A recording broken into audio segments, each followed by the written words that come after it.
అన్న నమస్తే అన్న. నమస్తే అన్న. అన్న ఆంధ్రప్రదేశ్ రాజకీయాల మీద కొంచెం అవగాహన ఉండిద్ది అనుకుంటున్నాను. అవునన్నా. అసలుకి కొత్త వార్త అయితే తెర మీదకి వచ్చింది. అదేంటంటే అన్న. టీడీపీ నుంచి నారా లోకేష్ గారిని డిప్యూటీ సీఎం గా ప్రకటించాలని చెప్పి అఫీషియల్ గానే ఒక స్టేట్మెంట్ అయితే బయటకు వచ్చింది. అవునా?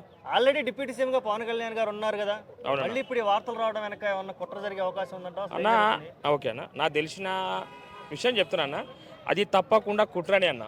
ఏ విధంగా అంటే ఒక డిప్యూటీ సీఎం హోదాలో ఉండి ప్రతి ఒక్క సమాజానికి, ప్రతి ఒక్క వ్యక్తికి ఏ ఇంట్లో ఏ బాధ వచ్చినా కూడా మా పవన్ కళ్యాణ్ అన్న ప్రతి ఒక్కరికి సహాయపడుతూ సినిమాలకు రాకముందు అయినా సరే, సినిమాల తర్వాత వచ్చిన తర్వాత, డిప్యూటీ సీఎం కాకముందు, జనసేన పార్టీ కాకముందు కూడా జనాలకు మాత్రం చాలా మంచి జనం చేశాడన్న. ఇప్పుడు లోకేష్ను పెట్టడం వల్ల ఇది రాజకీయ కుట్ర మాత్రమే అన్న.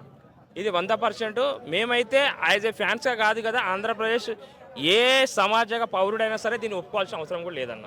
ఎందుకంటే జనసేన మహాకూటమి కలిపిన తర్వాత, ఎందుకంటే ఇప్పుడు చంద్రబాబు కలిపింది ఎందుకన్నా, ఎందుకంటే ఒక జనాలకు మంచి జరగాలి, దానివల్ల మహాకూటమిగా ఏర్పడి కలిస్తే మనము జనాలకు ఇంకా మా విధంగా ఏమన్నా మంచి జరుగుతాయని చెప్పి మహాకూటమి పెట్టి చేశాడు తప్ప. కానీ ఇప్పుడు మళ్ళీ లోకేష్ డిప్యూటీజం చేస్తే మా పవన్ అన్నకు జరిగిన విలువ కూడా వెళ్ళిపోతుందన్న. మేమైతే దీనైతే ఖండిస్తున్నాం అన్న. ఓకే, యాక్చువల్గా లోకేష్కి చంద్రబాబు నాయుడుకి తెలియకుండా ఈ వార్తలు అయితే బయటికి రాలేదు, వాళ్ళంతా ప్రీ ప్లాన్డ్ గానే చేస్తున్నారు అనేది కూడా ఒక మాట ఉంది. ఇది నిజమన్న. యాజ్ ఏ ఫ్యాన్సే కాదన్న, యాజ్ ఏ పవన్ కళ్యాణ్ ఒక దేవుడిగా చెప్తున్నా. ఎందుకంటే ఇప్పుడు మాది తెలంగాణ అన్న. తెలంగాణ కూడా నాకు పవన్ కళ్యాణ్ సినిమా చూడకపోయినా పర్లేదు, కానీ ఆయన ఒక వ్యక్తిగా ఆయన అభిమానించేటోళ్ళు మా నాన్న తరపు నుంచి, మా అమ్మ తరపు నుంచి చాలా అభిమానిస్తారు. ఎందుకంటే ఒక విషయం చెప్తాను, ఎందుకంటే ఆయన జనాలకు చేసే మంచితనం వల్ల ఆయనకు నేను ఫ్యాన్స్ అన్న. సినిమా పరంగా తర్వాత అన్న, ఏ హీరోకైనా ఫ్యాన్స్ ఉండొచ్చు,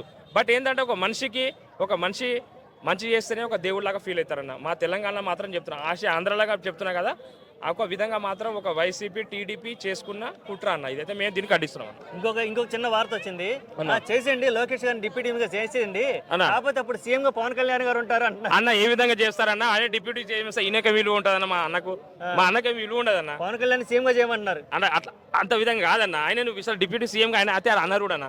లోకేష్ కు అంత అర్హత లేదు అని నా ఆలోచన. దీన్ని మాత్రం తప్పుగా తీసుకోకండి అన్న. అది అయితే పవన్ కళ్యాణ్ ఫ్యాన్ గా చెప్పట్లేదు, ఆయన ఒక అభిమానిగా చెప్తున్నా. ఏ అభిమానం ఇదే కోరుకునేదన్న. రాజకీయ పరంగా కుట్రలు మాత్రం జరుగుతున్నాయి, అదైతే నిజం చెప్తున్నా. ఇది మేమేమనుకుంటున్నామంటే ఒక టీడీపీ ఆల్రెడీ చంద్రబాబుకు లేకుండా లోకేష్కి అయితే ఏ విధంగా మాత్రం ఇన్ఫర్మేషన్ పోదన్న. అయితే పవన్ కళ్యాణ్కు ఇది ఆయనను ఒక గద్ద దింపాలనే ఆలోచన మీద జరుగుతున్న కుట్ర. ఎందుకంటే ఒకటే చెప్పగలుగుతున్నా అన్న, ఎందుకు ఈ విషయం ఎందుకు చెప్తున్నా అంటే, పర్టికులర్ ఎందుకు చెప్తున్నా అంటే, ఆయనే జనాలకు చాలా మంచి పని చేస్తున్నాడు. ఆల్రెడీ ఏంటంటే ఇంతకుముందు కూడా ఫస్ట్ వార్తలు కూడా చెప్పిన విషయం ఏంటంటే, ఆల్రెడీ డిప్యూటీ సీఎం చేసిన తర్వాత ఆయన చాలా మంచి పనులు చేసుకుంటూ వెళ్ళిపోతున్నాడు. ఆ విధంగా ఏంటంటే అక్కడికి చంద్రబాబుకు కొంచెం మైనస్ అవుతుంది. అరే నన్ను అంటే చంద్రబాబు మనసులో ఏముందంటే, నన్నే అనగదొక్కాలని చూస్తున్నాడు, ఇంకా డిప్యూటీ సీఎం చేసినాను, నాకంటే ఎక్కువ పేరు వస్తుందనే అహంకారంతో లోకేష్ను దింపితే ఈ టీడీపీ ఈ వాతావరణం ఆంధ్రాని మొత్తం నా గుప్పెట్లో ఉంచుకోవచ్చు అనే అహంకారంతో మాట్లాడుతున్నాను. దీనైతే ఖండిస్తున్నాం అన్న.